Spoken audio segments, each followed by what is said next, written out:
ൊപ്പം ഇപ്പോൾ Shri advocate A Jaishankar കൂടി തത്സമയം ചേരുന്നുണ്ട്. ശ്രീ ജയശങ്കർ, വളരെ നിർണായകമായ വിധി കെ രമയുടെ പ്രതികരണവും അങ്ങ് കേട്ട് കാണും. ഒപ്പം അവസാനം അവർ സൂചിപ്പിച്ചത് ഇതിന് പുറത്തേക്കുള്ള ഒരു വലിയ ഗൂഢാലോചനയുണ്ട്. 12 വർഷമായിട്ടും അതിൽ ഒരു ഇല പോലും ആ അന്വേഷണത്തിൽ അനങ്ങിയിട്ടില്ല എന്നുകൂടിയാണ്. അതിനി നടക്കുമെന്ന് പ്രതീക്ഷിക്കാമോ? ഇതുവരെ ഇന്ന് കോടതിയുടെ ഈ വിധിയെയും അങ്ങ് എങ്ങനെ കാണുന്നു?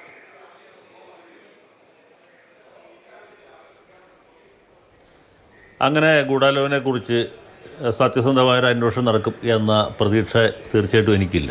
നമ്മുടെ രാജ്യത്ത് പൊതുവിലും നമ്മുടെ സംസ്ഥാനത്ത് പ്രത്യേകിച്ച് നിലനിൽക്കുന്ന ഒരു രാഷ്ട്രീയ സാമൂഹിക സാഹചര്യങ്ങളിൽ മാത്രമല്ല നിയമപരമായിട്ടുള്ള തടസ്സങ്ങളൊക്കെ അതിൻ്റെ അകത്തുണ്ടാവും. ആ ഗൂഢാലോചനയെക്കുറിച്ച് കൃത്യമായിട്ടും സത്യസന്ധമായിട്ടൊരു അന്വേഷണം ഉണ്ടാവും എന്ന് വിചാരിക്കാൻ നിവൃത്തിയില്ല. ഇവിടെ ശിക്ഷിക്കപ്പെട്ടുള്ള ആളുകൾ അവർ നിശ്ചയമായിട്ട് ശിക്ഷ അർഹിക്കുന്നവരാണ്. പക്ഷേ അവരല്ല യഥാർത്ഥ കുറ്റവാളികൾ. അവർക്ക് ആർക്കും തന്നെ ടി പി ചന്ദ്രശേഖരനോട് പ്രത്യേകിച്ച് എന്തെങ്കിലും വിരോധമോ വൈരാഗ്യമോ ഉണ്ടായിരുന്നില്ല. അദ്ദേഹത്തെ അവർക്ക് അറിയുക പോലും ഇല്ലായിരുന്നു. കണ്ണൂർ ജില്ലയിൽ നിന്ന് ഈ വടകര ഒഞ്ചിയത്തേക്ക് ഇവർ വന്നത് ടി പിയോടുള്ള പൂർവ്വവൈരാഗ്യം കൊണ്ടല്ല, നേരെ മറിച്ച് അവർക്ക് പണം കിട്ടിയതുകൊണ്ടാണ്. അവരെ ഒരു പ്രമുഖ രാഷ്ട്രീയ പാർട്ടി, കേരളത്തിലെ ഏറ്റവും വലിയ രാഷ്ട്രീയ പ്രസ്ഥാനം, ഫാസിസത്തിനെതിരായിട്ട് ശബ്ദമുയർത്തുന്നു എന്ന് അവകാശപ്പെടുന്ന ഒരു പ്രസ്ഥാനം, അന്യൻ്റെ ശബ്ദം സംഗീതം പോലെ ശ്രവിക്കണം എന്ന് അണികളെ പറഞ്ഞു പഠിപ്പിക്കുന്ന പ്രസ്ഥാനം, അതാണ് അതിൻ്റെ ഏറ്റവും ജുഗുപ്സാവഹമായിട്ടുള്ള വശം. അങ്ങനെയുള്ളൊരു പ്രസ്ഥാനം കൊലക്കത്തിയുമായിട്ട് ആളുകളെ അയക്കുകയാണ്, വടിവാളുമായിട്ട് ഗുണ്ടകളെ അയക്കുകയാണ്. ഇവർ പാർട്ടിക്കാർ തമ്മിൽ അഭിപ്രായ വ്യത്യാസം ഉണ്ടായി, വെട്ടും കുത്തുണ്ടായി, ആളുകൾ മരിക്കുന്ന പോലെയല്ല. അവരുടെ പാർട്ടിയിൽ തന്നെ പ്രവർത്തിച്ചിരുന്ന ഒരാൾ, മാർക്സിസം ലെനിനിസം അടിസ്ഥാന പ്രമാണമാക്കി പ്രവർത്തിക്കുന്ന ഒരു മനുഷ്യൻ. അതൊരു ചെറിയ പാർട്ടിയാണ്, ചെറിയൊരു പ്രസ്ഥാനമാണ്. ഇവരുടേത് വലിയ പ്രസ്ഥാനമാണ്. അപ്പോൾ ഈ വലിയ പ്രസ്ഥാനത്തിന് ഈ ചെറിയ പ്രസ്ഥാനത്തെ പോലും സഹിഷ്ണുതയോടെ കാണാൻ കഴിയുന്നില്ല.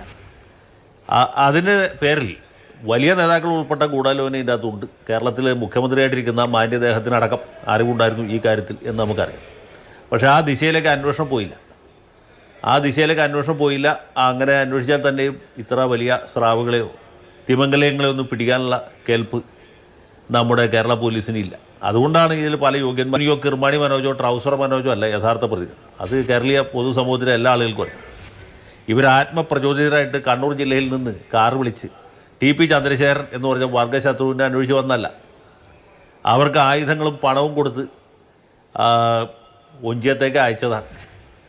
ഇവരെ സ്വന്തം നിലയ്ക്കാണ് ചെയ്തതെങ്കിൽ, അല്ലെങ്കിൽ പാർട്ടി അന്വേഷണ കമ്മീഷൻ രാശി വെച്ച് കബഡി വെച്ച് കണ്ടുപിടിച്ച പോലെ കുന്നമ്മക്കര രാമേന്ദ്രൻ എന്ന് പറഞ്ഞ ഒരു സഖാവിന് ടി പി ചന്ദ്രശേഖരൻ എന്ന് പറഞ്ഞ പാർട്ടി വിട്ടുപോയ ആളുകളുടെ പൂർവ്വവൈരാഗ്യത്തിൻ്റെ അടിസ്ഥാനത്തിൽ കൊലപാതകം നടത്തിയതാണെങ്കിൽ ഈ പ്രതികൾക്ക് വേണ്ടി കേസ് നടത്തിയതാരാണ്? അഡ്വക്കേറ്റ് ബി രാമൻപിള്ളയ്ക്ക് ഫീസ് കൊടുത്തതാരാണ് എന്ന് മാത്രം പറഞ്ഞാൽ മതി.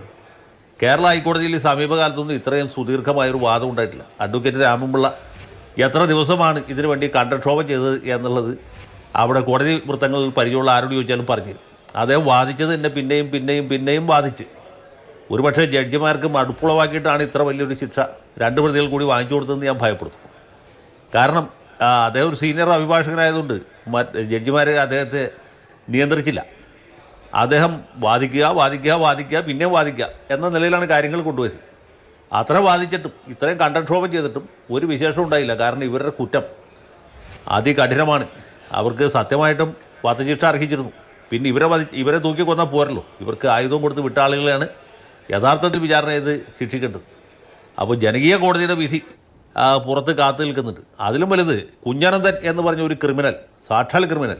അയാൾ ഇതിൻ്റെ ഗൂഢാലോചനയിൽ പങ്കെടുത്ത ആളാണ്, വിചാരണ കോടതി ശിക്ഷിച്ച ആളാണ്. അയാൾ ഇന്ന ദിവസം ജീവിച്ചിരുന്നെങ്കിൽ അയാൾക്ക് ഇതേ ശിക്ഷ ശരിവെച്ച് കിട്ടുമായിരുന്നു, സ്ഥിരീകരിച്ച് കിട്ടുമായിരുന്നു. ഇയാൾ മരിച്ചു എന്നുള്ള വാക്ക് ഉപയോഗിക്കാൻ പാടില്ല, അതിനേക്കാൾ നീചമായൊരു വാക്ക് ഉപയോഗിക്കട്ടെ. പാർട്ടിക്കാർ നടത്തിയ വികാര വിക്ഷോഭം എത്ര ഭയങ്കരമായിരുന്നു.